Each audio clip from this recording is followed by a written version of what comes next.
A very good evening to all the participants of the webinar, Advancements and Future Trends in Renewable Energy System. Today we have our speaker, Professor Asanga Rodrigo. Um, Professor Asanga Rodrigo is a professor in the Department of Electrical Engineering at the University of Moratuwa. He holds a BSc Engineering Honours in Electrical Engineering with first class honours and an MSc from the University of Moratuwa. Also, he has a PhD in Industrial Engineering from Hong Kong University of Science and Technology. With over 23 years of experience spanning academia, consultancy, and policy development, he is a leading authority on power systems and renewable energy technologies.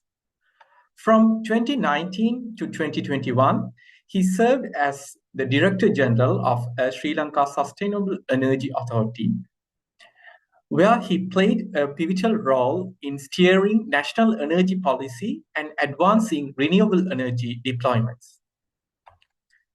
He is the principal author of several landmark regulatory guidelines in Sri Lanka.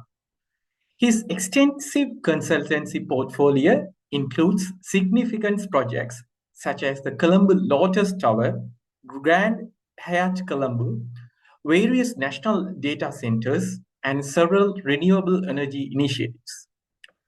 He has also provided expert advice to the Asian Development Bank on power sector reforms and renewable energy planning. Professor Asanga Rodrigo has published over 100 plus peer-reviewed papers and supervised more than 70 plus postgraduate theses. He is a senior member of IEEE, and his contributions to the field were recognized with the IEEE's Power and Energy Society's Most Outstanding Engineer Award in 2022.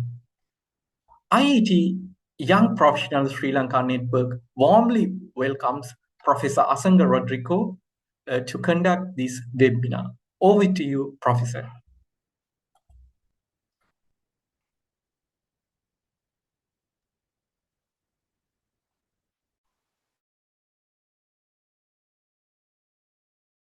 Thank you. Thank you very much. I hope you can hear me. Am I audible enough? Yes, Professor. Yeah, audible enough. Okay.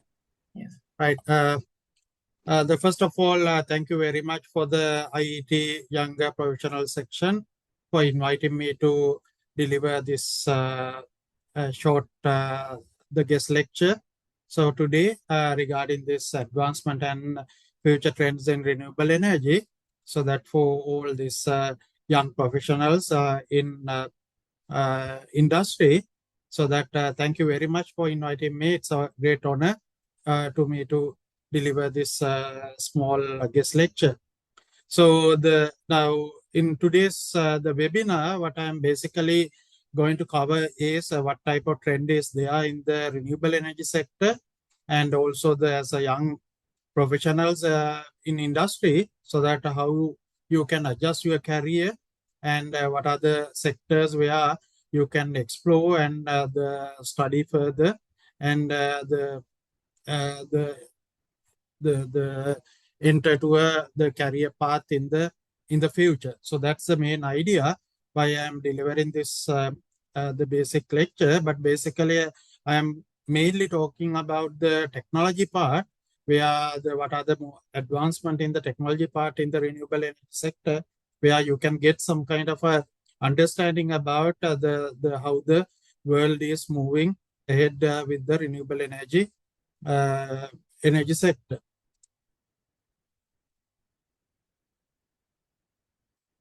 So now, when you look at the renewable energy sector, as you all know that the renewable energy is not a new thing to the people. And actually, before discovery of this fossil fuel, including the coal, oil, and natural gases, people were used to use the fully renewable energy for their day-to-day activity, and 100% of their energy requirement were fulfilled by the renewable energy, including the biomass, for their day-to-day activity. But with the discovery of this coal as well as the oil as well as the natural gas, the people found that, okay, they found the good source of energy where they can do a lot of their activities easily at the initial stage, and compared to their traditional renewable energy based technologies, so that they quickly shifted to the fossil fuel based technology, uh, the knowing that it is very easy to use them, and they can generate a very high amount of energy using a very small quantity of these type of fossil fuel based the resources. But later they realized that the excessive use of these fossil fuel create a lot of problem to the world, and including the global warming.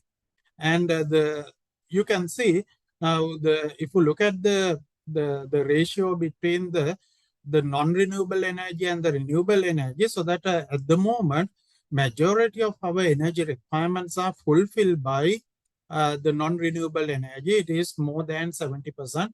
So the 74%, close to 74% is still coming from the fossil fuel based technology, where the renewable energy is only about 26, so the little higher than 26, but it is the gradually increasing, and people wanted to basically the get away from this fossil fuel based technology due to the environmental impact, and the increase the share of renewable energy. But at the moment, even though everybody has a very high enthusiasm about the renewable energy, but keep in mind, still the portion is very small.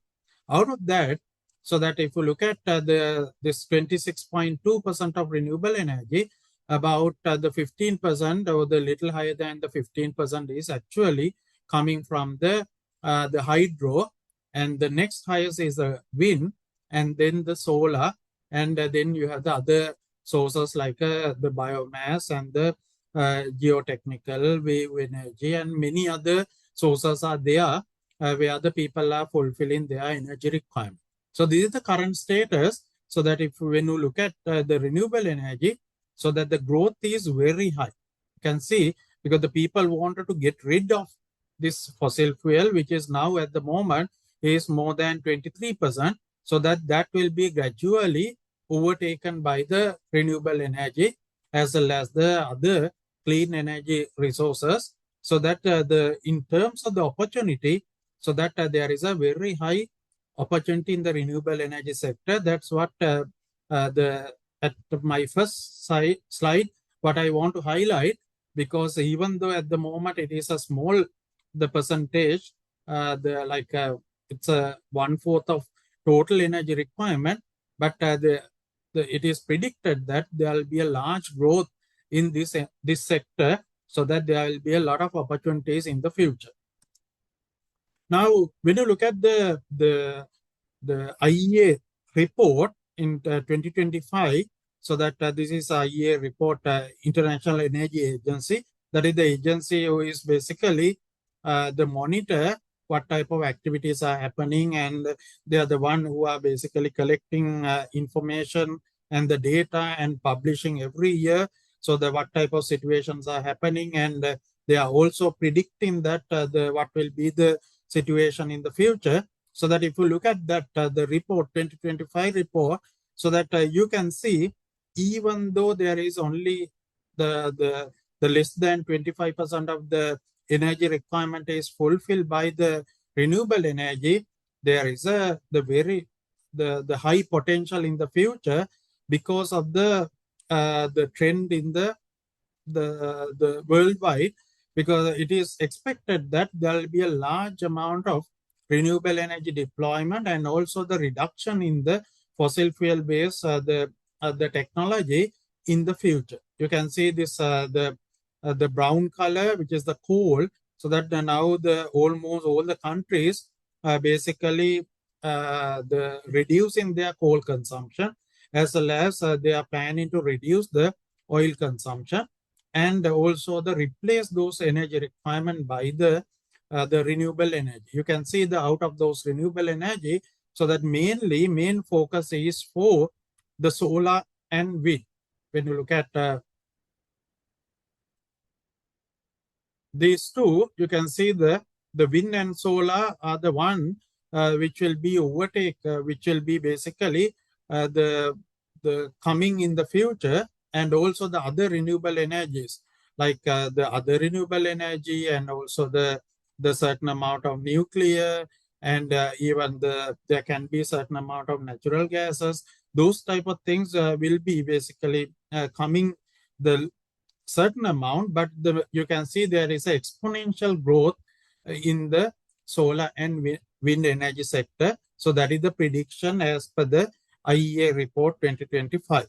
So that type of situation is happening worldwide, not only one country, but also in the worldwide also, the people are moving towards the renewable energy, whereby reducing the fossil fuels, especially the carbon dioxide emitting the fossil fuel like coal and oil. Now, when you look at the Sri Lankan situation, especially most of you are working in Sri Lanka, and when you look at the renewable energy resources in Sri Lanka, we have an ample amount of renewable energy resources in Sri Lanka, because obviously when you look at the fossil fuel, we don't have at the moment any fossil fuel the resource. So that whatever our consumption at the moment is basically the getting from other countries, and because of that we are also spending a lot of our the foreign the money to buy those type of things. But when you look at our country, which is situated in very close to the equator, and because of that, and also the covered by the sea, all around the country we have the sea, and since we are very close to the equator, one thing is we are getting ample amount of solar energy, as well as because we are surrounded by the sea, and also the very close to the equator, we are getting a very good the wind the resource as well. And not only that, we know that our country is the highly green country, and we have a large amount of biomass resources as well, because the country has a lot of the forest and the area where we can grow anything, so that our soil is that much of fertilized, and because of that we can grow anything in the anywhere, and we don't have the desert or the abandoned areas where we can get a lot of even the biomass within the country. And because of that, in terms of the renewable energy resources, we are a very rich country, very rich rich country at the moment, so that we have the solar, we have the wind, and we have the biomass. And not only that, as I said, so that we are covered with the sea, and even we have a very high potential of offshore wind as well. Not only the onshore, but also we have the very high the renewable energy resource as a offshore wind also. You can see especially in our down south as well as the Mana area, we are getting a very good the wind resource as well. So now, because of that, and also because of the country's commitment to the global community, like even the Paris Agreement, and we also committed to reduce our carbon dioxide emission. Because at the moment, more than 50% of our energy requirements are fulfilled by the fossil fuel-based technology. But the government, after signing the Paris Agreement in 2016 or the 2015, so that basically they agree to reduce our carbon dioxide emission and to become a net carbon zero country by 2050. And because of that, even the government declared certain policies, so that we are how to reach that type of the environmental commitment. And because of that, even when you look at the electricity generation, so that we are committed to reduce our the coal based the power generation, and increase the renewable energy power generation. Now, when you look at the increase of the renewable energy, even in Sri Lanka, very similar to the other countries or the world situation, we are also committed to include large amount of the solar as well as the wind. You can see the major contributors will be the solar and wind even in Sri Lanka. So this is as per the long-term generation expansion plan published in 2025. So to 2024. So that what is our plan to how to fulfill our electricity requirement by the energy resources, so that you can see there will be a large amount of solar and wind even in Sri Lanka, the power network, so that that will be basically the plan for the future. Now, we'll look at, now, as I said, basically we are focusing on the solar and wind, as well as we have a biomass resource. So that basically in the near future, we are mainly focusing on the solar, wind, and biomass. But out of that, so that compared to the biomass, we mainly targeting on the solar and wind, because those resources, we have an ample amount of those resources, and also we can very easily deploy them.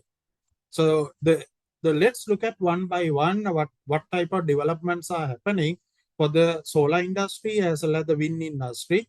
Now, when you look at the solar industry in Sri Lanka, so that we started, especially the solar power generation started way back in the 1980s as a off-grid systems, where at that time we had a very limited the grid access and the electrification.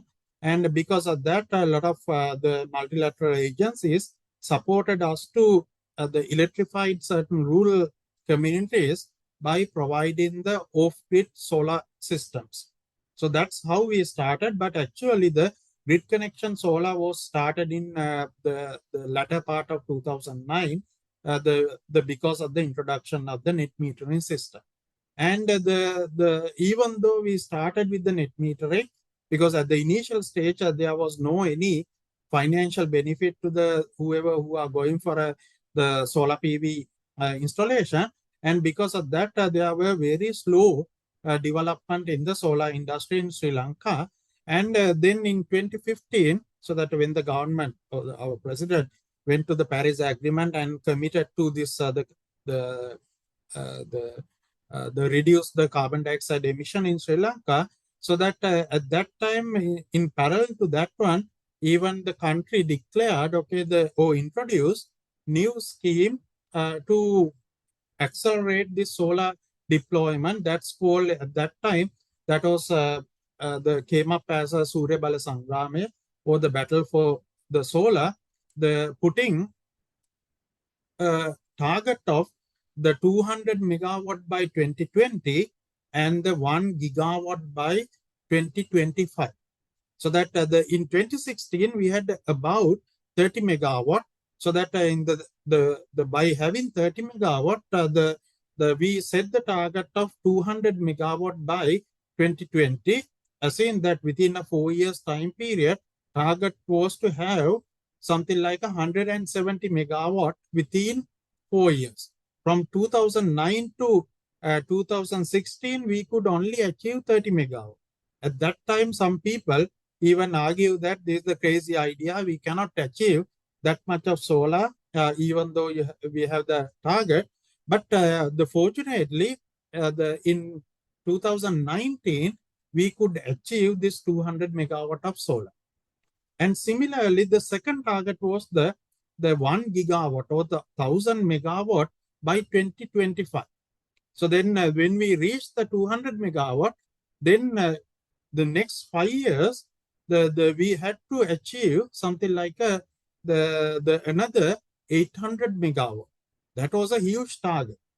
But fortunately, we achieved this, the 1 gigawatt by 2024 July, even before the target.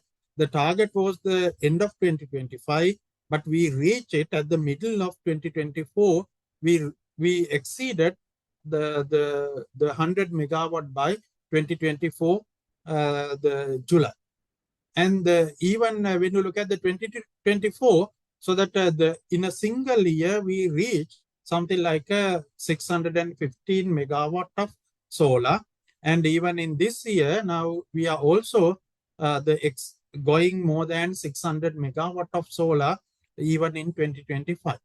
So that now the next target is, we are as per our commitments, so that we have to go for a solar PV, and the target is, now we have already reached something like more than 1.5 gigawatts, and we are targeting something like closer to 4 gigawatt by 2030.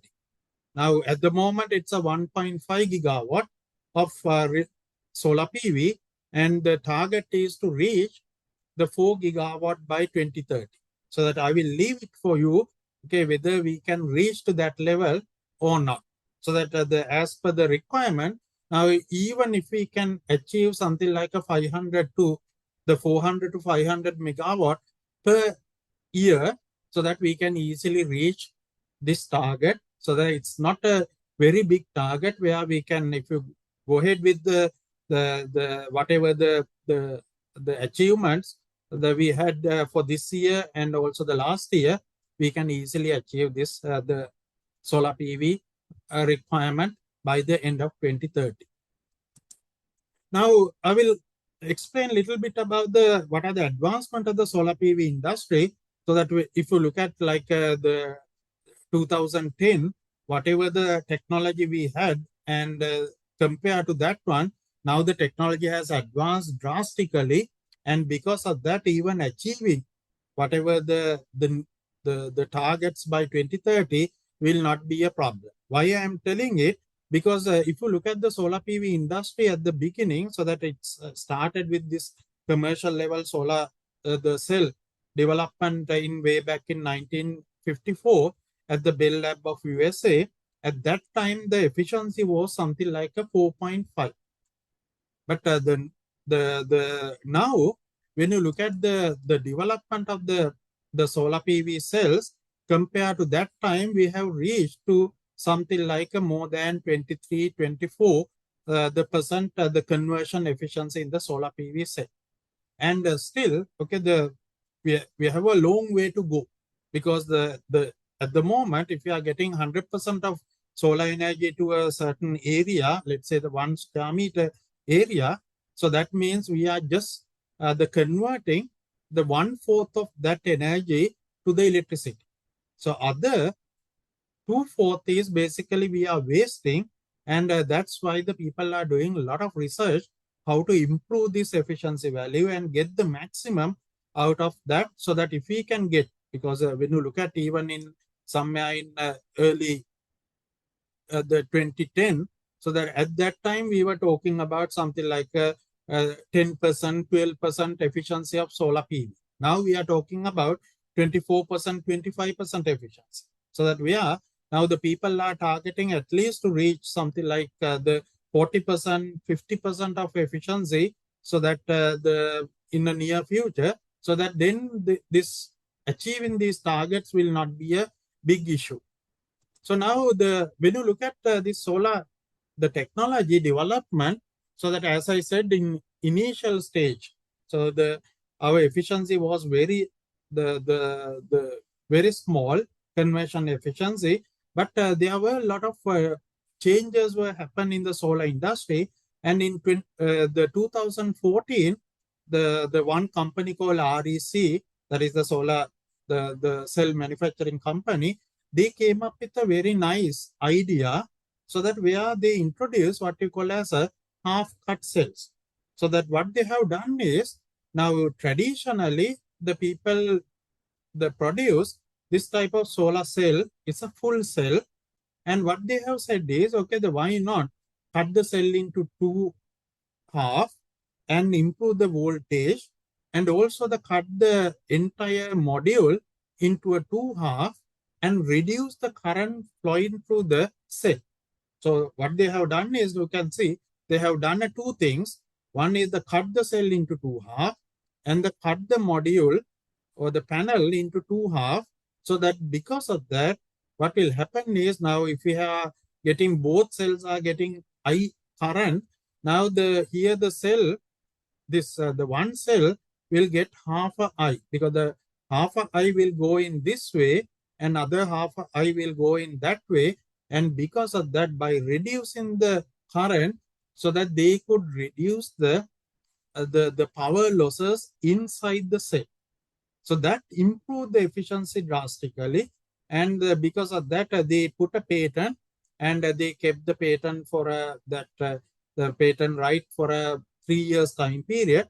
After the opening up that patent, so then all the solar PV cell manufacturers basically move into this half cut the solar cells, and because of that, there was a efficiency jump in the solar PV modules. So that is one of the major change happened in the solar PV cells. And then the people did a lot of the experiment and found that, so that now when you look at the conversion efficiency, they found that still they can achieve something like a 20% of conversion. And because the large amount of the solar energy, or this energy is coming as electromagnetic radiation, that electromagnetic radiation is transferring through the solar cell, and they disappear without generating electricity. So that because of that, they thought about, okay, rather than just transferring this some of the electromagnetic radiation to the other side, can't we have something like a reflective element where these waves can be reflected back to the cell? So that they came up with a certain layer that called as a passivated layer. So that the people develop what we call as a passivated emitter rear contacts, or the rear cell kind of the solar PV development, which also improve the efficiency of the solar cell, because now certain part of the waves are again turn it back to the cell, and because of that, the cell's generation will improve, so that they could achieve something like a 1% additional improvement by this the technology that called the PERC technology, passive emitter rear contact technology. So that in the 2018 time period, this has become one of the key the part where the people who could the develop or who could manufacture this PERC technology had an additional advantage of the 1% compared to the other manufacturers, so that the other manufacturers also gradually move into the PERC technology. And then the people did a lot of research and came up with the improved version of this PERC that we call as a top one. That is the tunnel oxide passivated contact. Then same contact, but they came up with a good reflector. So that is what we call as a top one. These days, you may have heard about the solar panels, and the people are saying this is the TOPCon type of solar panel. This TOPCon is a improvement in the PERC technology, but they came up with a new material which will give the better performance in the solar PV cell. Likewise, so that now one of the key technology available in the market is this TOPCon technology, which gives the additional the improvement in the energy conversion efficiency. And also you may heard about this N-type and the P-type technologies. So that traditionally, when you look at the solar PV panel, so that they came up with the P-type technology, so that where the P and N junction, where the P-type technology, they use this boron as a bottom layer doping material. So when you look at the boron, so the boron absorbs the oxygen. And in the later, so they found that there is a certain type of what we call as a light-induced degradation in the P-type material. And because of that, they wanted to have something new. So that then they came up with the change in this N-type and P-type, and they put the N-type in the bottom and the P-type on the top. And so that in the N-type material, so they came up with the phosphor as a bottom material. So in the bottom material, when you put the phosphor is not reacting with the oxygen like boron, and because of that, this additional degradation could be reduced. So that's why nowadays, okay, we are talking about it's a top phone N-type panel like that. So that gives an additional improvement in the energy conversion efficiency, and where we could achieve something closer to 24% of efficiency at the moment when we are going with the top phone technology with the N-type the panels. That is the bottom is a N-type the silicon technology.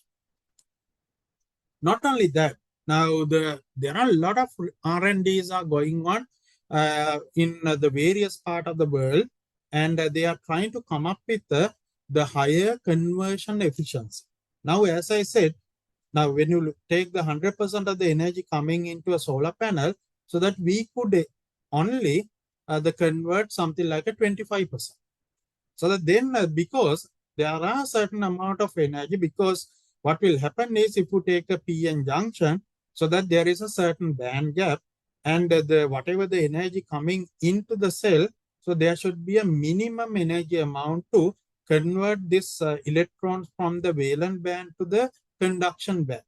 So that means some of the energy will be wasted because those with energy do not have sufficient the energy electromagnetic the waves do not have sufficient energy to jump the electron from the valence band to the conduction band. So that because of that we are wasting certain amount of energy. So that then people came up with a certain idea where why not put a certain type of multiple layers, and the where different type of material, because the at the moment the most common material is a silicon, because the silicon has a very good the property where it is very much resistance to the environmental impact, because it's a normal sand, and they are available in the environment, and also they are not reacting with the environmental other condition.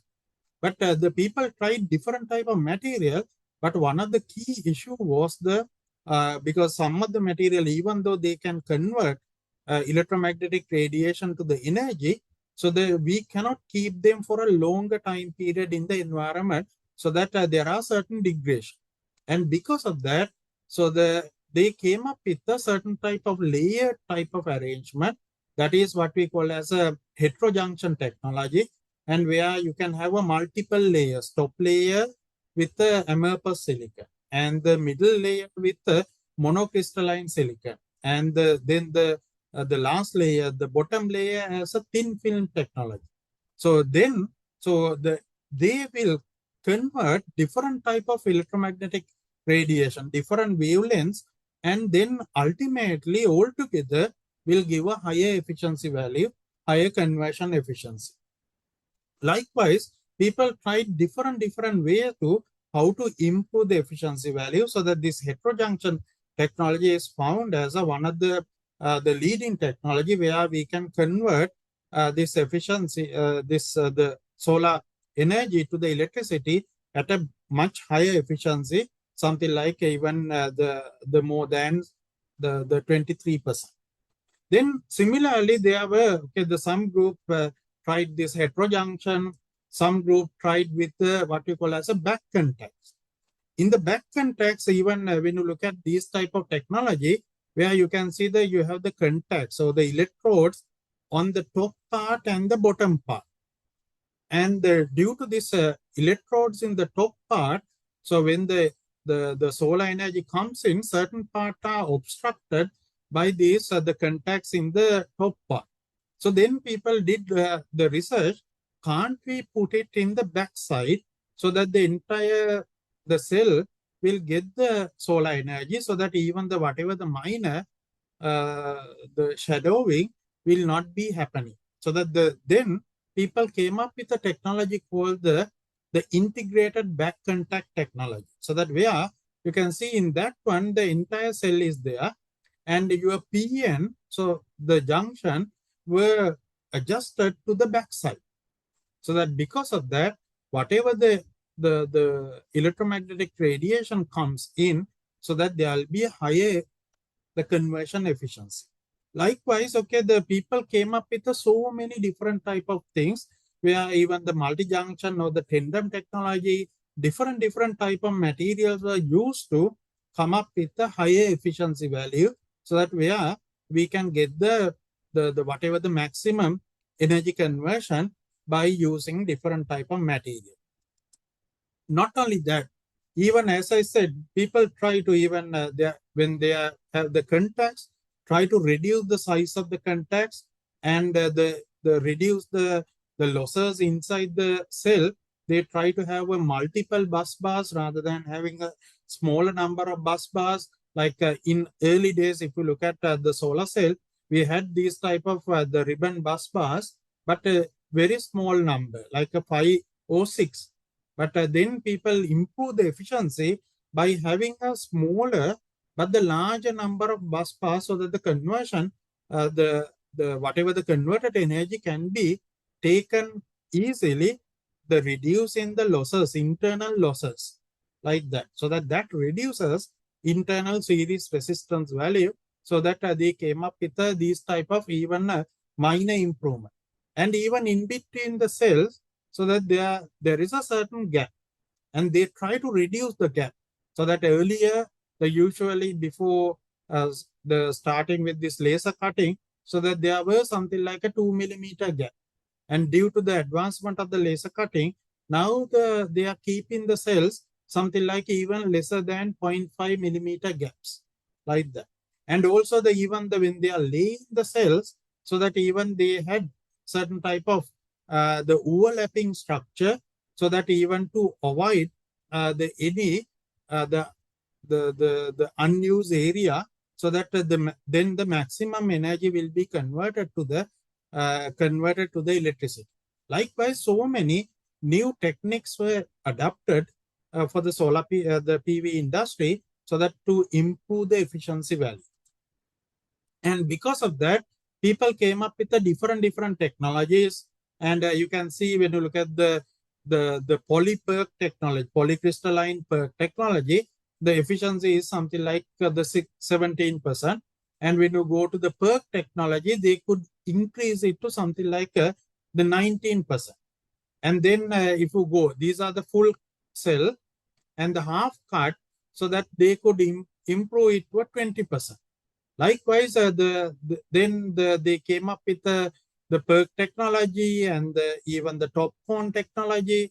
You can see the top cone further the improve the efficiency value, and then the heterojunction, and then the back contacts. Likewise, different techniques were used by different manufacturers, and there is a certain the competition among the manufacturers also, so that they are working on the R&D to improve the efficiency and coming up with a different type of material for these type of solar PV cells, where they can convert the electromagnetic radiation to the electricity, so by using different techniques. Now, even that, you can see at the moment we are struggling at around 25%. So that means there is the vast the area where we can improve. So that's why a lot of people are doing R&D. So how to come up with the improved version of this area, so that there are a lot of R&Ds going on for those areas to improve this one. Even 1% improvement play the do a big change in the market. So that's why the lot of R&D the investments are going on this solar PV, the material development, so that where we can have a higher efficiency in conversion efficiency. And not only that, we need to look at the solar PV. Other part is the where the conversion part, because now we are getting like the inverter based technology, because solar PV panels are generating DC, and in order to use it as a AC, we have to convert it to the AC. So that we are using the inverter based technology, so to convert that one, not only for solar, even you will see that even the wind and other technologies, now most of them are coming up with the power electronic devices. And when you are using these power electronic devices, so that they generate a lot of harmonics. And also the other problem is, especially with the new renewable energy, they are intermittents. Even the solar and wind, they are intermittents, and they can create certain type of the instability in our grid. Because, for example, if you look at the renewable energy, the fossil fuel based technology, where we can generate whatever the power, if the fuel is available, we can generate and we can control it without any problem. Now, when you look at the renewable energy, new renewable energy, so the main problem is so that your resource is very difficult to predict, and because of that, you don't have a control of power generation. So that can vary, and which can create a certain instability in the network. And especially when you look at the inverter-based technology now, if you look at the AC system, so that they are not even adding certain inertia to the network. And when you are putting more and more this inverter-based technology, the power system inertia reduces drastically. So these are some of the examples. So that if you are increasing the inverter base, the resources, what will happen is, now if there is a disturbance occurs. So if the system is stable, no issue at all. So that whether it is the rotating machine or whether it is a inverter based technology, they will run without any problem. The problem arises when you have a disturbance. So that is the one thing, okay, the way most of the time people do not understand, especially like other people cannot understand, because they think that all of them are same, but it is not. So that if we have the majority of inverter-based technology, so that if a disturbance happens, there is a large amount of the variation, which can even go to an unstable situation. So that's why, so that when we are integrating this the inverter-based technology, so that we have to be very careful, so that otherwise the system can become unstable very easily. And that's why even in this area, so there are a lot of new developments are happening. So that in early days, we had what we call as a grid tie, or what we call as a grid following inverters. So that the grid following means, so that whatever the disturbance happened in the grid, so that our inverter will also follow the same the disturbance, so that they are not supporting the grid, or if there is a certain fluctuation, so that the inverter will also follow the same fluctuation. So those are what we call as a grid following the technology, or the grid following inverters. Then the people found that this grid following inverters will create, okay, they are not the support in the grid, and then came up with a new technology called grid forming inverters. So that they are not just following the grid, they are also supporting the grid. So that they are giving even the voltage support, so that they will work as the voltage source, the converter, and they support the grid. So that by that way, it is found that for example, if you compare the grid following inverters and the grid forming inverters, so that here you can see if there is the system, so that without the much inverter based technology, so if a certain disturbance occurs, that will go like that. But if you do not have any the grid support, what will happen is, if a disturbance occurs for the grid following inverters, they will quickly stop their function, and because for safety of the grid, the inverter, they shut down the inverter, so that they will not give any support to the grid. But what will happen is, if we have the grid forming inverters, they support the grid. They support the grid. So that now this is the grid, the following inverters. So that usually, if you have a higher number of grid following inverters, so that they can give certain disturbances, But if you have a grid forming inverters, so that you can stabilize the grid very easily, so that that is the upcoming technology, so that where the people are talking about the grid forming inverters in the future.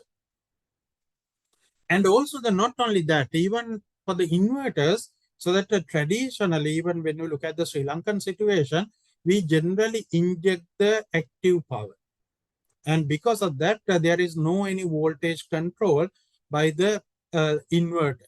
So that in some countries, basically following similar type of the control mechanism, including our country, where we are only taking the active power from the inverter.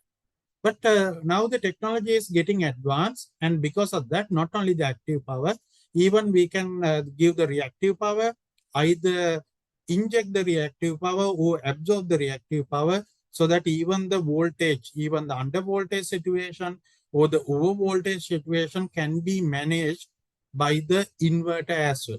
So those are usually called as a smart inverters, and even similar to the grid forming, because now there are different control strategies. Already different countries adapted these type of different strategies. These are some of the examples where some countries basically adapted these control strategies for their network to enhance the network. So that you can see the different control, the curves are there, so that depending on not only the active power, even the reactive power can be absorbed or reactive power can be injected, so that whatever the way the network or the feeders can be managed by these type of technology. These are also now most of the inverters nowadays are coming with these type of facilities where we can adapt. If there is even a over voltage situation or even an under voltage situation, we can program them so that in order to them to support the grid.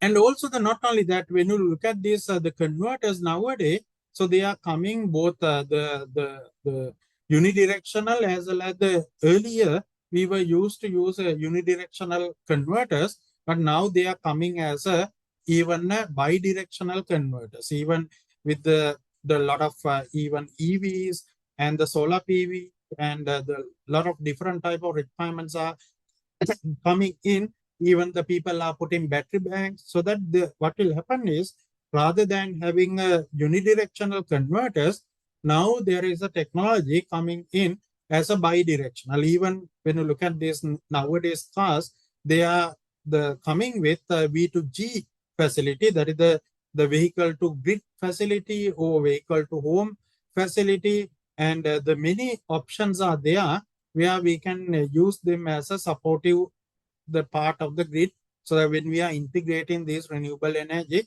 especially when you have the variability can be absorbed by the battery bank of the electric vehicles as well. So that is the when you look at the development in the solar PV industry.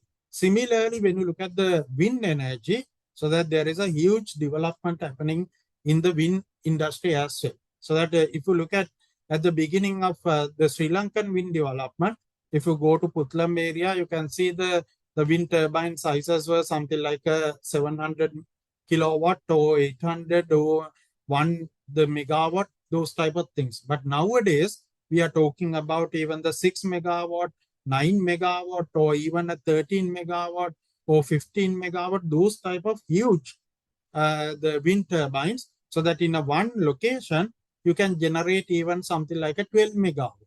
So that the massive amount of energy can be developed, and also their sizes have become very large. And now I have even witnessed some of the turbines where their capacities are something like 18 megawatt with the offshore wind turbine. And you can see this is the 15 megawatt turbine. You can see the size of the turbine compared to the people. And even when you look at the blades, so they are also massive. So something like some of them are like 150 meters long or 180 meters long. So that assume that if you have a blade with 180 meters long, so that how it look like, and they will be a massive structures which are generating the large amount of electricity. So that type of developments are happening in the wind industry, so that the people are trying to optimize this the wind turbines and the generation capacity, because at the moment even their conversion efficiencies are in the range of the 40-45 maximum. So that because of that, even the people are trying to maximize the efficiency value, so that by coming up with a different technology. Because now even when you look at the wind parks, so there are large amount of the wind parks all around the world. So that if you look at the few largest park, you can see one is this China Gansu Point, the wind park, which is planned to have 20 gigawatt. Saying that, okay, they are talking about gigawatt range, it's a 20 gigawatt. They have already installed something like a 5.16 megawatt by 2030, and there will be the phase-wise development, and finally they are going to achieve 20 gigawatt in this the wind park. This is the Gansu Point wind park. And similarly in the India also, they have already developed 1.5 gigawatt of the wind park very close to the Mana area. So because they have a very high the wind potential in that area, and they have already developed a wind park of 1.5 gigawatt of wind park. And even in the USA, so that they also develop a 1.5 gigawatt of wind park. Now still in Sri Lanka, we are talking about 100 megawatt or 200 megawatt or maximum 300 megawatt. But in some other countries, now they are talking about gigawatt range of the development in the wind sector. Now, as I said, now the one of the key issue with again, similar to the solar industry, even in the wind industry, is the conversion efficiency. So that if you take the wind power, so that as per the Betts law, sometimes you may heard about it, so that the Betts shows that when you look at the wind conversion, wind power conversion, so that we can achieve maximum of the slightly lesser than 60% of the conversion efficiency. But that is the theoretical maximum. Even though we go to that one, so that the still, so that even though that is the theoretical maximum, practically still we could not achieve that much of conversion efficiency. So that there are various type of wind turbines. Even you may have heard about, okay, even if you go to the YouTube, you can find out a lot of videos are there. People are coming up saying that, okay, we have this type of wind turbine, we can put wind turbine in this type of location. But the main thing is you have to look at what are their conversion efficiency. So that at the moment, it is found that these three blades are the one which are giving the highest conversion efficiency.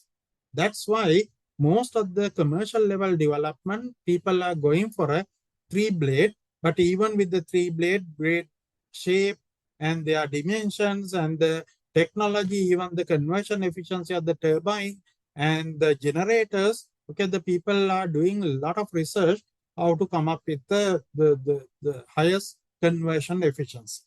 And also that will depend on your rotational speed and the other few parameters, so that even a lot of research going on in these areas, and a lot of manufacturers are trying to come up with the high efficiency value.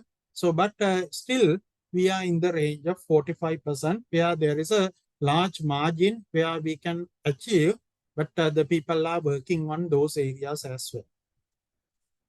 And even when you look at the wind energy converters or the turbines, so there are different type of turbines available in the market.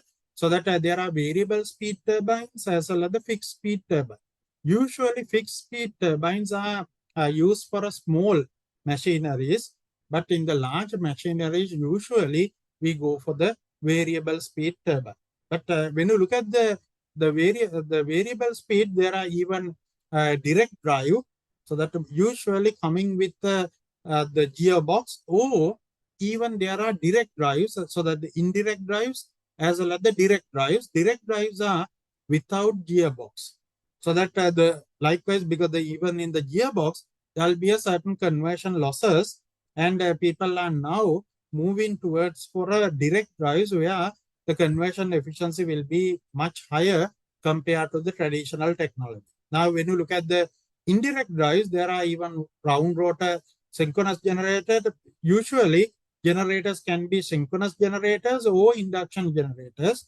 Even there can be round rotor or the permanent magnet or the squirrel cage or the doubly fed. So there's a lot of research going on how to come up with a better the conversion efficiency.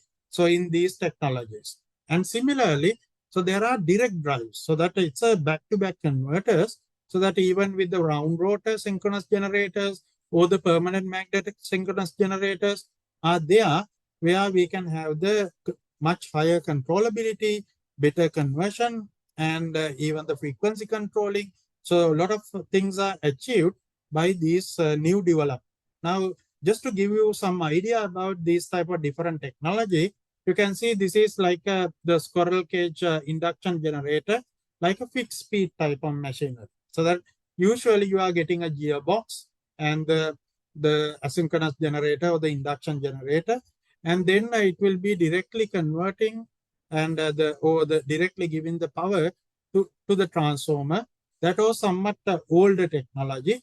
Then the people develop even the controllability, even where you can have the active stall control and the pitch control. And then people came up with even the self starters and the certain type of other electronic mechanism. And then okay, the even they came up with a certain converter technology. Now you can see the part of the energy is going from there, and then it will be converted by using a certain converter. And also then people develop even a fully controlled type. You can see here there can be even a whatever the type of generator, synchronous or even induction, doesn't matter, so that there will be a full converter, back-to-back converter, so that where even we can control the frequency, the respond to the whatever the disturbances that can happen in the network. Likewise, even though they are power electronic, so that where you are getting the higher flexibility. Likewise, when you look at nowadays, there are basically 4 different type of technologies, wind turbine technologies available in the market, depending on the turbine sizes and the what are their the what type of characteristics you are looking for. So that there are A type, B type, C type, and the D type, and the depending on your requirement. As I said, the D type is what we call as a back-to-back converter. So it's a fully converter type technology where you are having the better control. Likewise, even there are double effect induction generators, like even induction generators or the synchronous generators. So that all different technologies are there, where a lot of the different manufacturers, they have different type of technology, and they are basically mastering. So the whatever the conversion, the requirement, and the lot of the research and the developments are going on these areas. And also the selection criteria of the turbine, because when you look at even turbine, so that the wind, the speeds are changing from location to location. So that if you want to have the maximum power output from a particular site, we have to select the correct type of wind turbine. So that is one of the key aspects, especially if you are trying to come up or move into the wind, the renewable energy area. So that you have to look at these type of the things, where how to do the design for the wind turbines, and how to select the correct type of wind turbines, and what are the available wind turbines, and what are the parameters, how to select the parameters of the wind turbines. Likewise, okay, there are different categories of wind turbines, so that there are IEC categories, the IEC, the class 1, class 2, class 3, and class 4, and their average wind speed and their maximum the wind speed, those characteristics are changing, so that when you are ordering certain wind turbine for your particular location, it's our responsibility to look at what is the most suitable type of wind turbine for that particular site, by analyzing the characteristics of the wind profile.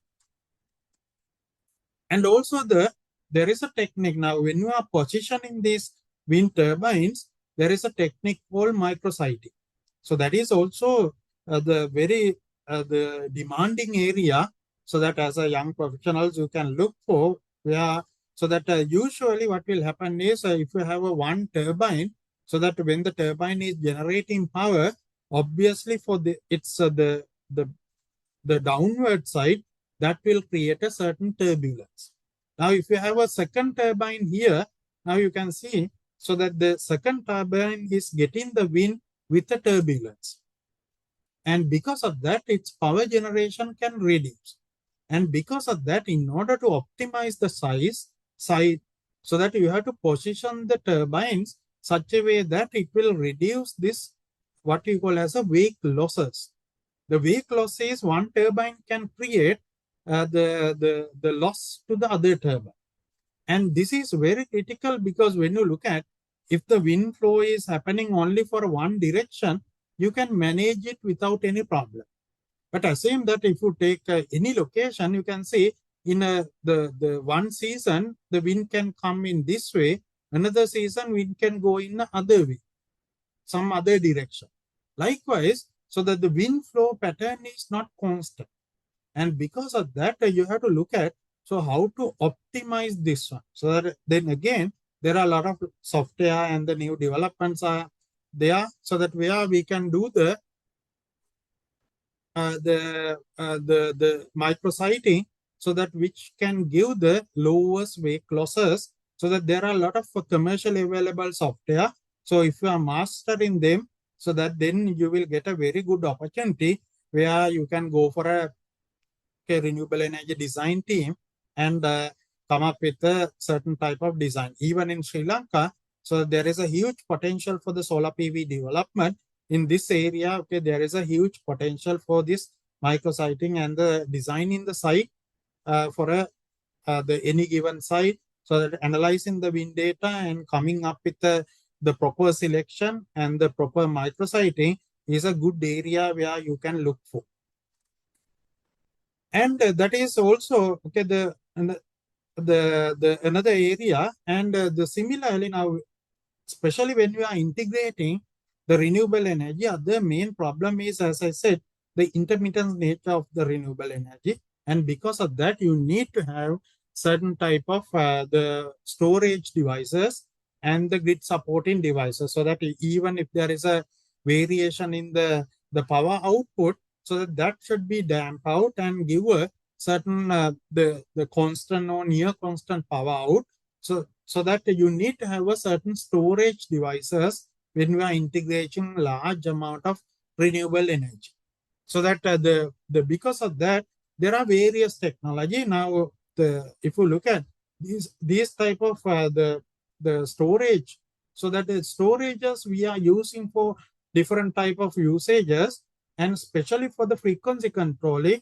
So it is identified that the batteries are the best, the suitable technology at the moment. So you have the other type of technologies, but the battery plays a major role in when we are integrating large amount of renewable energy to the network. That's why most of the countries are looking for battery energy storages, including Sri Lanka.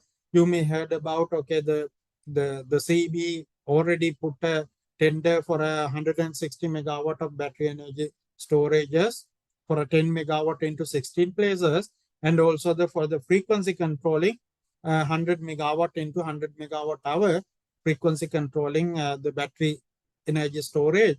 Likewise, okay, even when we are having more and more renewable energy, so there should be a certain type of the system to absorb these the variations. And but when you are working with battery, so that this is also very the new area where even now the CB is offering certain type of the nighttime feeding tariff for the battery energy storages. So that but when you are working with battery, you have to be very careful, because now most of them are coming with the lithium ion batteries, and there can be a lot of even the risk associated with the these type of battery technologies. Even there can be, so the abuse situation, even impact can be there where they can blast. Even there can be electrical abuse where there can be the overcharging or even a discharge, large amount of discharge within a very short time period, so that where there can be a additional stress, and ultimately they can even go to a the blast situation. Even there can be thermal runaway, and ultimately there can be even a fire explosion or even a smoke, and because of that they should be handled very carefully. So this is also new area, new the development in the renewable energy sector, because in the future most of the renewable energy power plants, so that the grid operator will ask you to, if you are going to connect a renewable energy plant, okay, we need certain type of the battery energy storage to ramp out the whatever the fluctuation, and also if you want to take the power in the night peak, okay, you need to have a certain storages. Likewise, those type of requirements will come into a new as a new requirement for when we are integrating the renewable energy. So that because of that, the knowing the detail about the battery energy technology and what are the new development is also very, very important when you are working with this sector.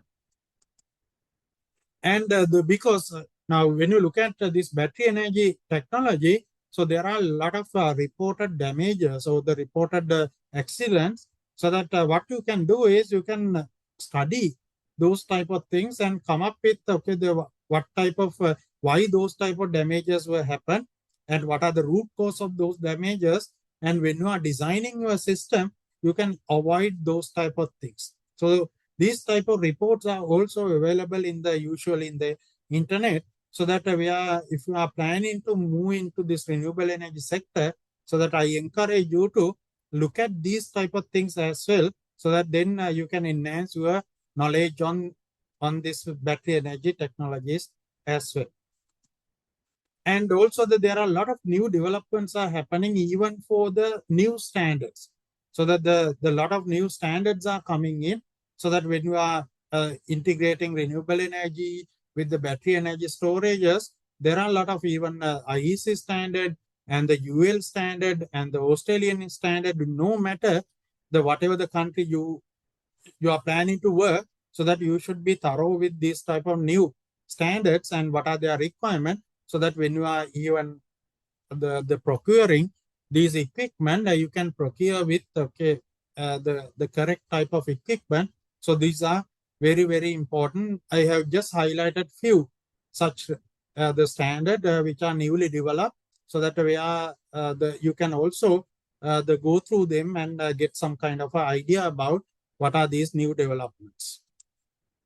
And also the other new development in the renewable energy sector is now not only the power generation part. Now what I have talked was the power generation part. But not only the power generation, even there are drastic change in the power consumption or the demand side pattern as well. Because now people are becoming more and more prosumer. So that not only they are consuming, but also at the same time, so they generate the power as well. Maybe most of the houses are now coming with solar PV, and there can be battery back. And because of that, new requirements are coming in. So those are also, so that because of that, even there are new development for this prosumer electrical installation. Even the BS 7671 came up with in 2022, came up with a new part introduced in this prosumer, the installation where you have, when you are designing a electrical or even a building, so now you cannot do it as you did it for the 10 years or the 15 years back, so that you have to look at new requirement. So because in the prosumer, the concept, so that where there can be, so that the future buildings can be with renewable energy, can be with even EV charging, can be with battery banks, can be with the usual generator, like a standby generator, even other power electronic based technologies sometimes there will be a communication in between them, so that you have to design this entire system. So that how to design this type of entire system is also challenging. So that you have to look at how to do the thing arrangement, how to do the protection coordination. There are new requirements are coming up.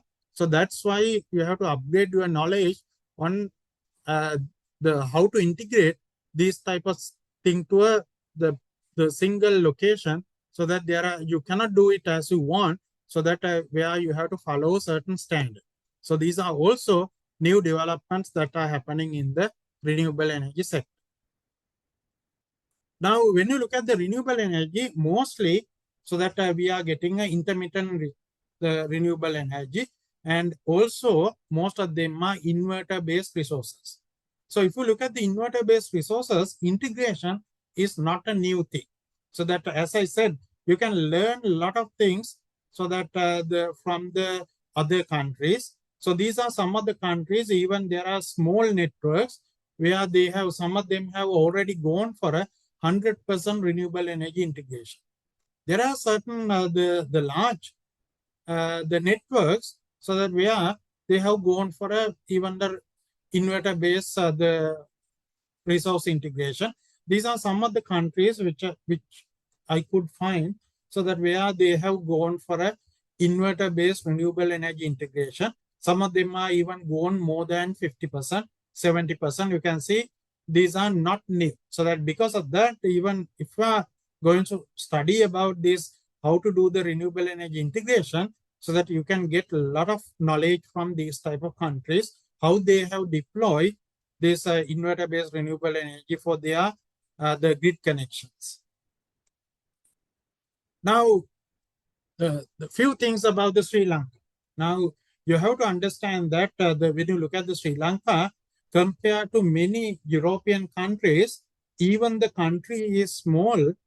The Europe, you have the large network, and because of that, they are interconnected, and their inertia is so high. But when you look at the Sri Lankan situation, we are since we are a island and we are not connected to any other the location. So the country has a very small network, and because of that, if you do not have the inertia, what will happen is, so that if it is the steady state operation, no issue at all. But when there is a disturbance, so that there should be a certain way to control it. So that the one classic example is, so this you can remember February 9th, the blackout, so that the usually people said that okay, it is due to a monkey or whatever. So that that February 9th in the morning there was a disturbance due to whatever reason, where there was a certain short circuit situation happened in the Panadura grid substation. At that time, actually, when you look at the network for the system operator saw something like the 730 megawatt of power generation in the system control center from their power plant where they can monitor. But actually, there were something like 150 megawatt which are coming from solar, which okay they do not have any idea about the how much of power is coming. So but unfortunately at that time, okay, there was a very low amount of the synchronous generators, and because of that, because these are not supporting the grid, because they are grid following inverters, because at the moment we are having almost all the inverters are grid following inverters, and because of that, even whatever the disturbance occurs, they are not supporting it. So that what had happened is, now you have the low inertia, and these are not creating any inertia support, and even a minor disturbance can create a large fluctuation.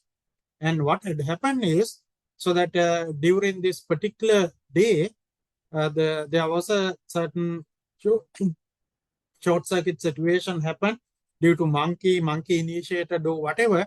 So that, but it's a fault. So it's the network fault occurs.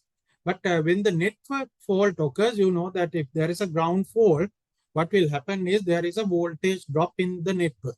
So that what had happened is, so that in the close vicinity of the Panadura substation, so there wasn't the under voltage situation, because the fault is cleared after something like the 50 millisecond time period, and during that time period there were 500 millisecond time period, but during that period there was a voltage drop in the network.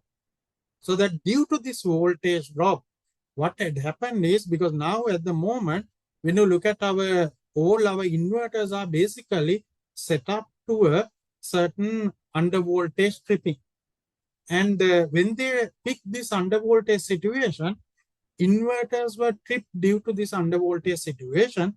And because of that, at that time, there were large amount of solar generation, and the solar power was injecting to the grid, but we lose those solar generation due to this tripping of solar PV inverters.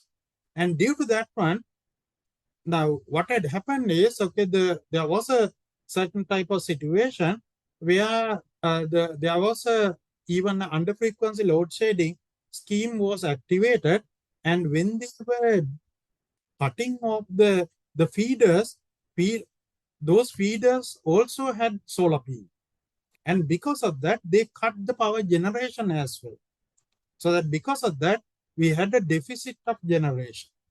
And we had a large amount of the power requirement demand, but the lower generation, because you cut off, even some of the inverters were cut off due to the under voltage, and some of the inverters were cut off due to the under frequency load shedding scheme, because they cut off certain feeders.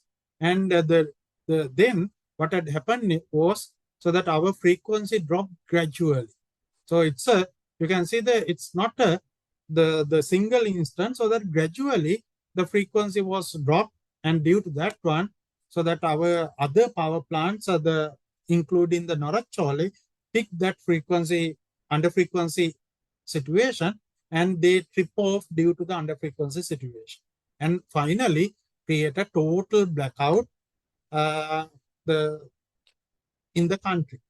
So that now that's why, okay, the people are putting blame to different things, even the solar, even the national grid, whatever you can say. But basically, you can see that this is the situation what had happened. That's why I said, because when we are integrating the renewable energy, especially this type of renewable energy, you have to have a better plan.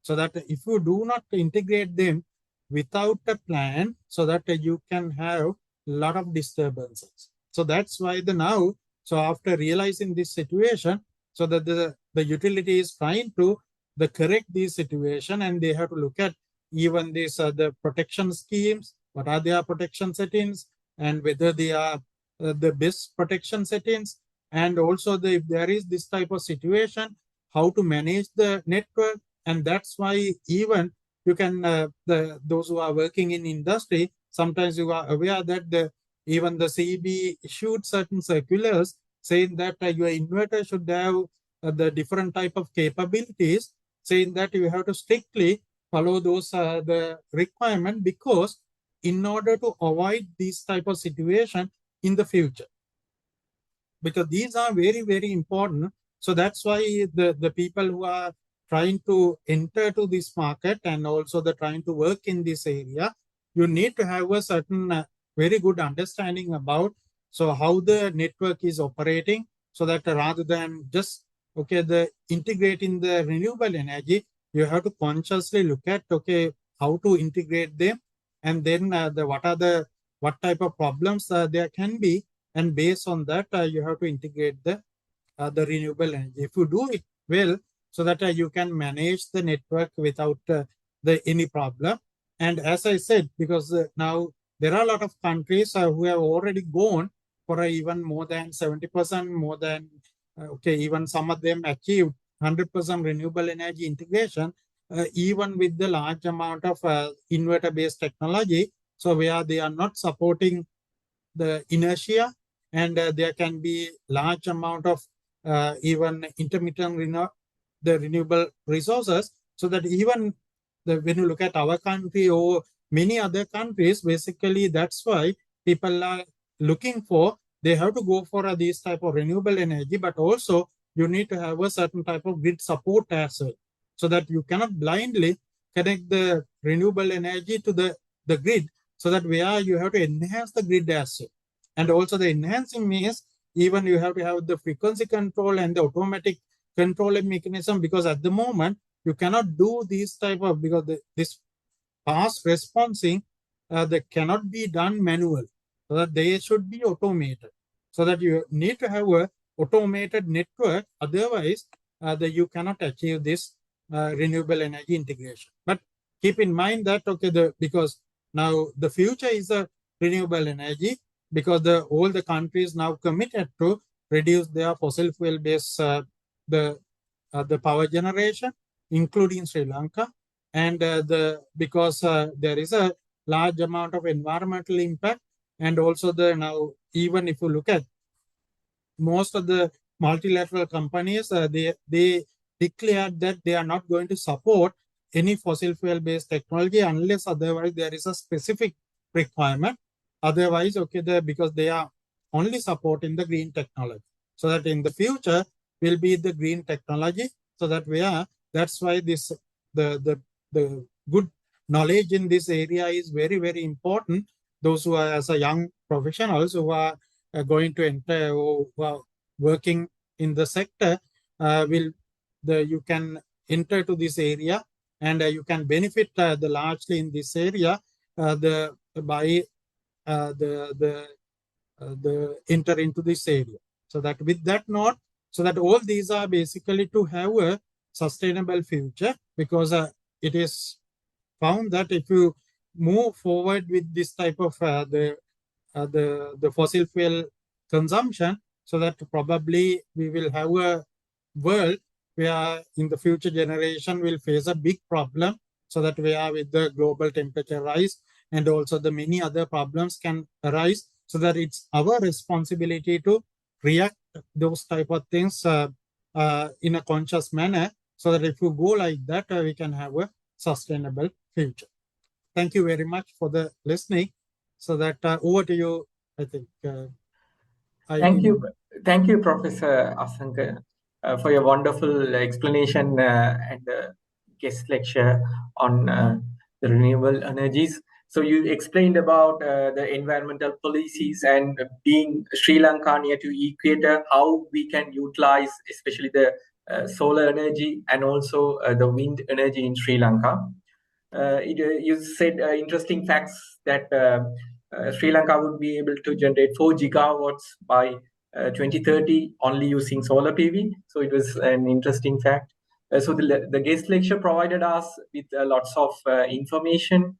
When we understood that only 1/4 of the solar energy, uh, which is taken from the sun, is by the PV is utilized as an efficient manner.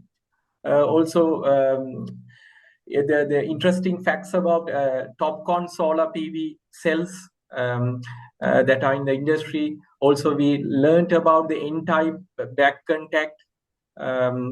Apart from that, you explained us about the inverter-based integrations as well. So it was a very useful session for everyone. Even here, there are different young professionals and undergraduates, also some graduates joining. So the topics that you talked about, vehicle to grid and vehicle to home, that was also very much interesting, and it's a new topic too, especially for Sri Lankan undergraduates. So even they can try them for their final year projects as well. Also, you explained us about the wind parks in China, India, and US, and it was really inspiring for us to see how they are doing. And also in Sri Lanka, we are utilizing these renewable energy sources, especially in wind as well. The explanations about the micro seating and the positioning of the wind turbines was very interesting because as an island we experience the wind direction in different ways during the seasons. So based on that, I think the young professionals and even the participants would have got an idea about how the micro seating is important in the perspective of wind turbines. It was a very interesting session, Professor. We have lots of questions received from the participants, but due to the time limitations, we are sticking to only few questions. So, Professor Asanka, there was a question from a participant mentioning solar PV systems are not actually renewable due to the use of silicon in manufacturing. So this raises a problem to the future in about 25 years. How to dispose them or manage them? Are there any solutions existing in the world? That Okay. means this, yes. Yeah. Okay. Very good question. Actually, when you look at the solar, so that the solar, what we are trying is we are converting the solar into electricity, so that definitely it will be a renewable energy. So that what we are talking about the conversion technology. So when you look at the conversion technology, mostly we are using the silicon-based technology or the crystalline silicon at the moment. So that when you look at the crystalline silicon, that contains, so that the silicon is anyway your sand. So that there is no harmful things in that one. And also when you look at the other like contactors and the other things, usually we are getting even silver or aluminium where we can extract them very easily. So that because of that, when you look at the disposal, in terms of the disposal, so that the future plan is to extract whatever the possible, and the balance part, like the metal part, you can extract very easily.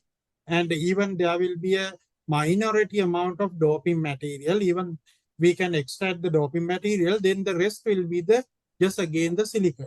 So that there is no any harmful material. So that we can use it and we can reuse whatever the even the silver amount, whatever the aluminium, we can again reuse it, so that will be a sustainable type of renewable energy generation. And also in early days, we were talking about the lifetime of the solar panel is something like 20 years. But now we are talking about even most of the manufacturers now even give a warranty of 30 years. So that is their performance warranty is 30 years. And that means, okay, even you can run them for even more than that much of time period. So that because of that, usually, if you look at the lifetime, so that their impact will be very less. Hope I have answered your question.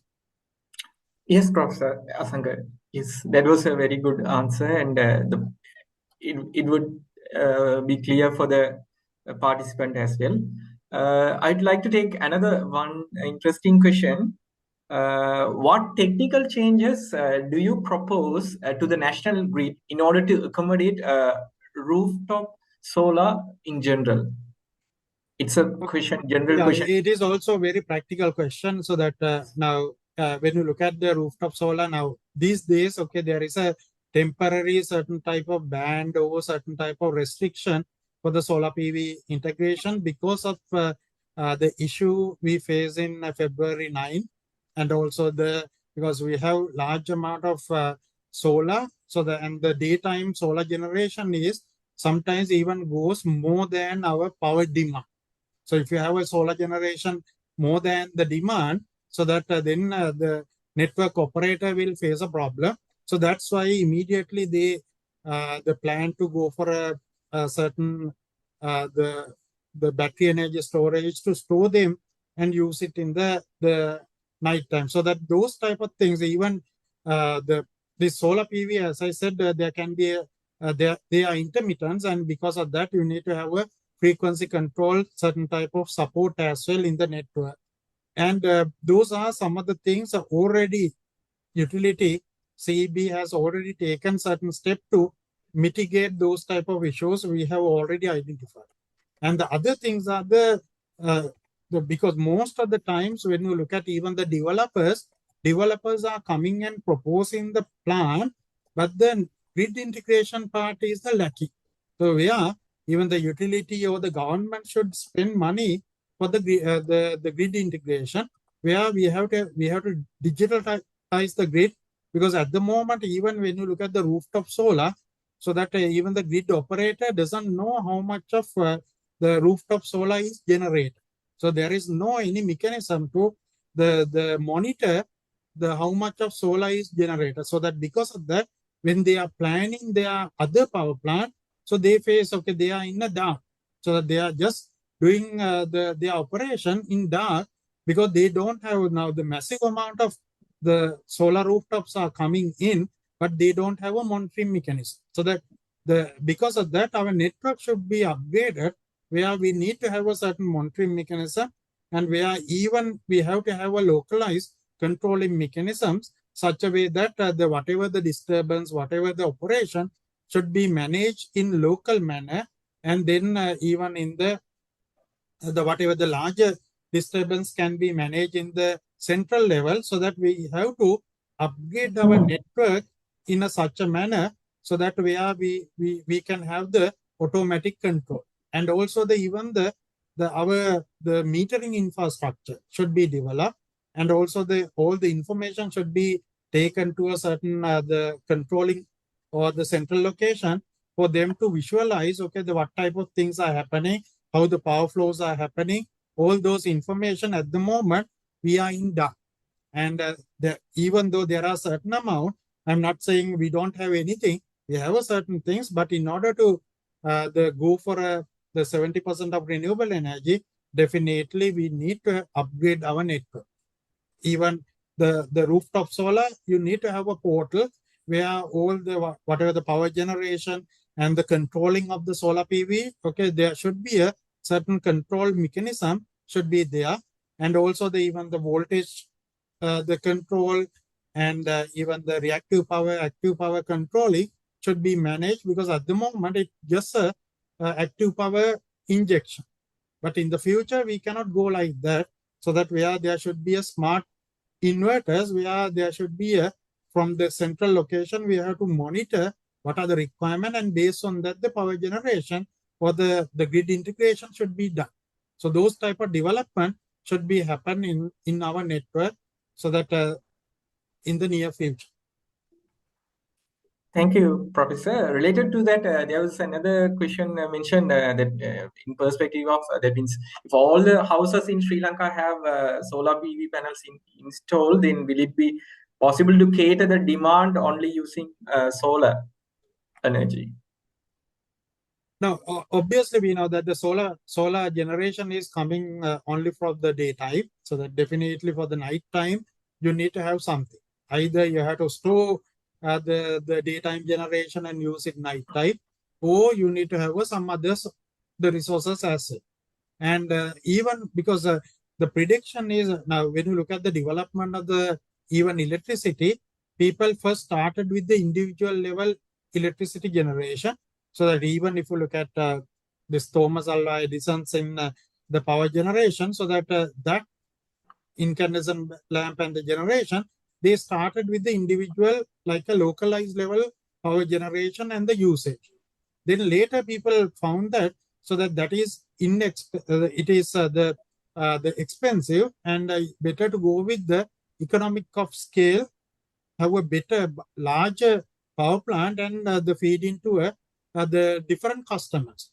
So that, but now again we are going back saying that better to have okay, the individual generation, and because now there are a lot of AI technology and a lot of automation, where within the network, within the premises, you can manage your the generation, the demand, and the storage, everything. So that in that case, so that they will be again going back to the individual the units, but the network will be there as a supporting, so that in the future, so that our grid will be something like that. The grid will be there. Grid is supporting the supportive network, but your power you will generate and you will use it, and you will keep your even energy storages, so that the network will be basically converted into even a mini grid and the microgrid, not like a larger grids. So even the larger grids are there which are connecting the mini grids and the microgrids, so that the utilities will be basically supporting those type of grid services, so that your power generation and the consumption you can manage by yourself, so that there will be a lot of the developments that are coming. Even you can see nowadays, when you look at these hybrid inverters, they are coming with all the, even you can use them as a zero export. So where your entire house you can manage by yourself. So if you have if you the design it correctly, and you can generate can you unmute? Yeah, sorry, Professor. So that then they can generate their power and store them in the daytime, and even can be used in the night time. So that that type of situation will arise in the future, but not in the very near future, but gradually with the development of the storages and the technology, and the prices will get down, and it's becoming low, the lower, so that at that time, okay, it will be basically, we are again going back to the individual controls. Thank you, Professor, for that interesting explanation. We have lots of undergraduates here, and there were some interesting questions about their future job opportunities and the higher studies in perspective of this topic. So, could you please provide your insights, some advice to the undergraduates? As I said during my presentation, Yes. so that there are a lot of areas where you can look at. One area is, as I said, because both conversion technology, wind and solar, I haven't touched other technology.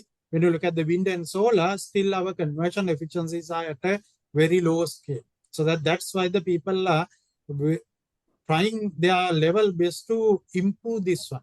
So there will be a lot of research areas where you can focus on those areas, how to improve these efficiencies, how to improve the conversion efficiencies, those type of things.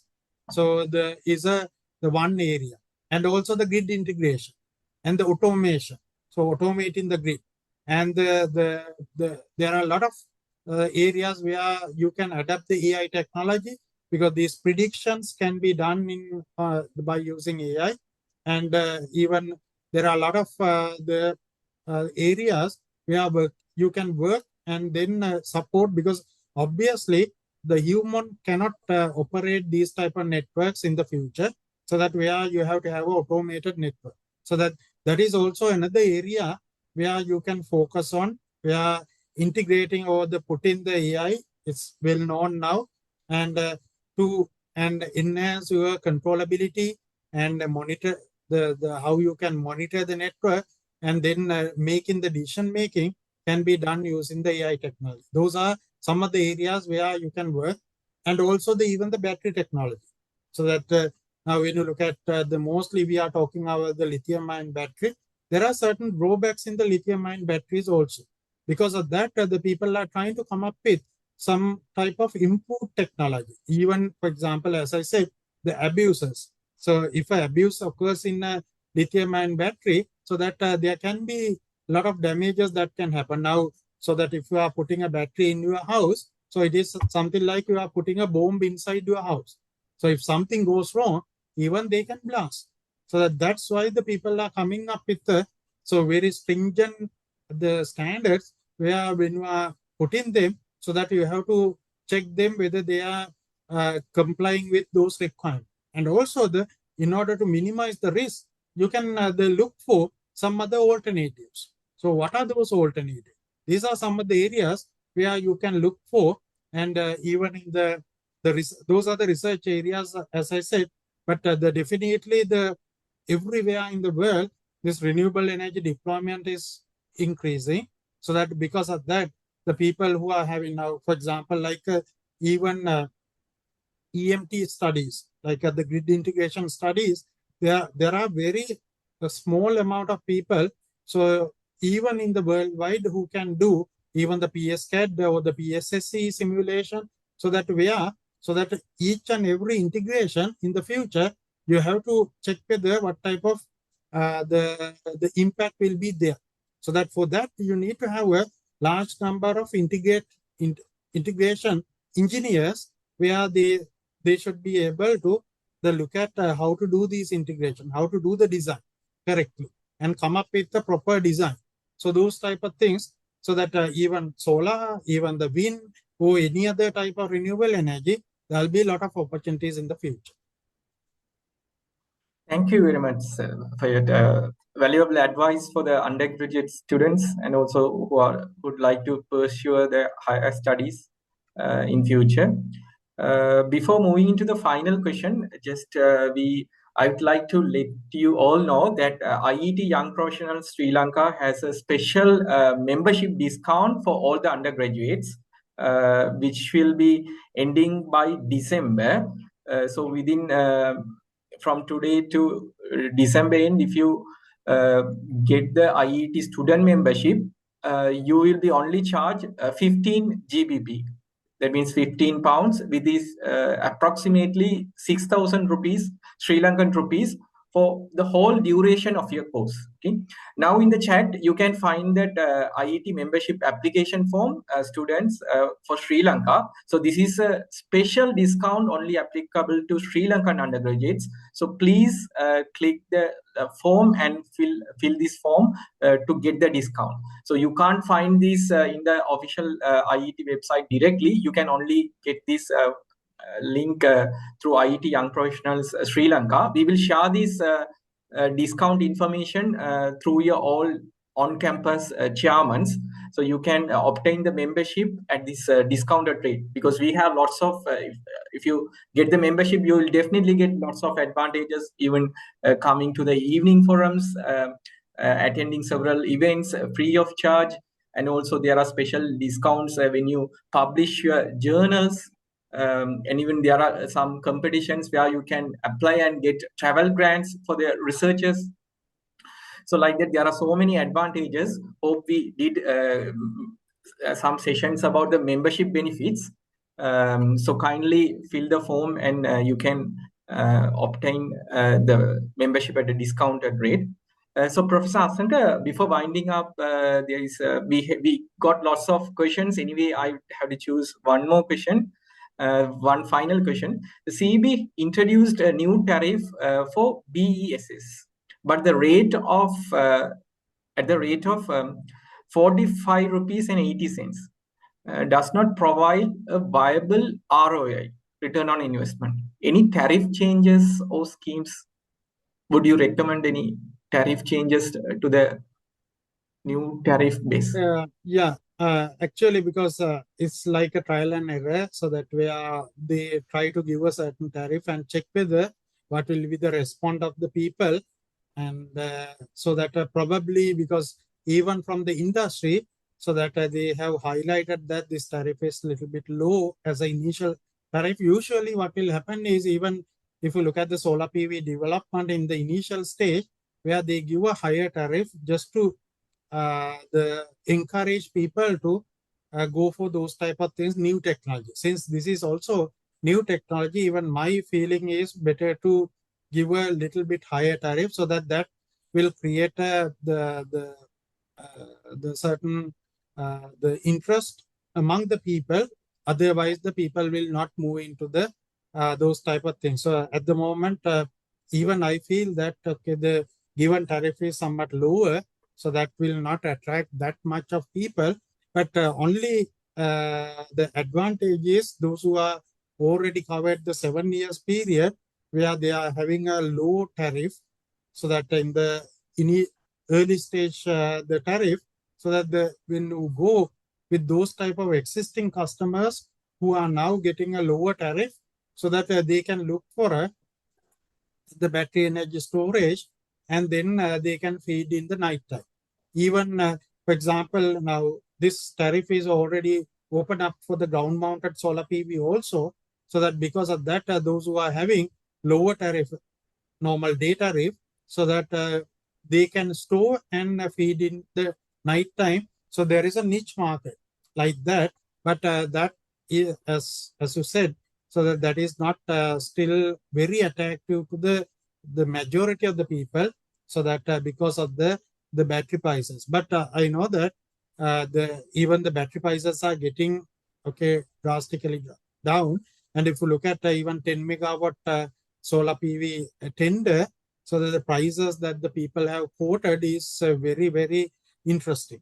So that because of that, so that I believe that in the future, so that this even the battery prices will stabilize. And because even the at the moment, maybe the manufacturers may try to put the higher markup, but in the future, so that you will get the battery prices at a lower price, so that then the market will be stabilized. So that always when you have an open market, so that what will happen is there will be the supply demand relationship. So that if there is no supply, the no demand, there will not be any supply. So that the supplier cannot survive. So that what will happen is the supplier try to reduce their prices, so that then there will be equilibrium at a certain point. So that likewise, even in the solar, this battery energy storage market will also be gradually stabilized to a certain type of equilibrium price. So that because the initial price, but the even I feel that as an initial price, they could have given little bit higher price, so where they could have attract more customers. Thank you very much, Professor Sanga. It was a good explanation, and as you mentioned, even everything we do trial. So even they might have done a trial, and it may change in future or not. Anyway, thank you very much for your explanation throughout this session for all the questions. Unfortunately, we were unable to take up all the questions due to the time limitations. Now it's time for us to take a memorable picture with Professor Asanga Rodrigo. I appreciate if you all can turn on your video so we can take some snaps.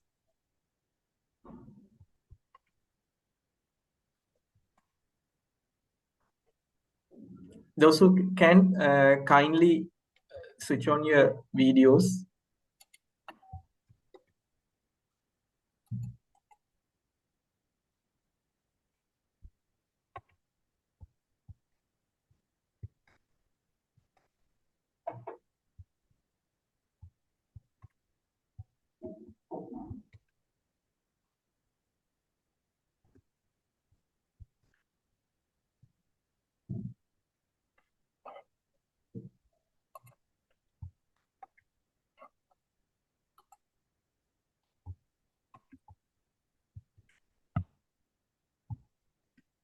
Okay. Thank you everyone. We have taken the snaps as well. On behalf of IET Young Professionals Sri Lanka Network, I would like to thank Professor Asanta Rodrigo for accepting our invitation to conduct this session on advancements and future trends in renewable energy systems. For this session, 90 plus participants joined all over Sri Lanka, especially the university undergraduates, and also some graduates also joined. And the topic was very much interesting. There were several requests made to IET young professionals to get these presentations as well. So from IET young... No issue with that one. I saw the few comments in the chat box also. So I will share the presentation so that you can distribute among the participants. No issue at all. Okay, thank you very much. Even if possible, you can upload the video so that will yes, we will be uploading this video to our IET Young Professionals Sri Lanka's official YouTube channel as well. Yes, Professor. And once again, thank you, Professor Asanga, for being with us and spending your valuable time today. It has been almost 2 hours now. It's a very valuable time for you, and thank thanks again for allocating this time for IET Young Professionals Sri Lanka Network. And I would like to thank all the participants who participated in this webinar. And I hope you all gathered some new insights and knowledge on the advancements of future trends in renewable energy systems. Thank you again. Thank you. Thanks for the inviting, and good night to everybody. Good night, everyone. Thank you. Have a good night.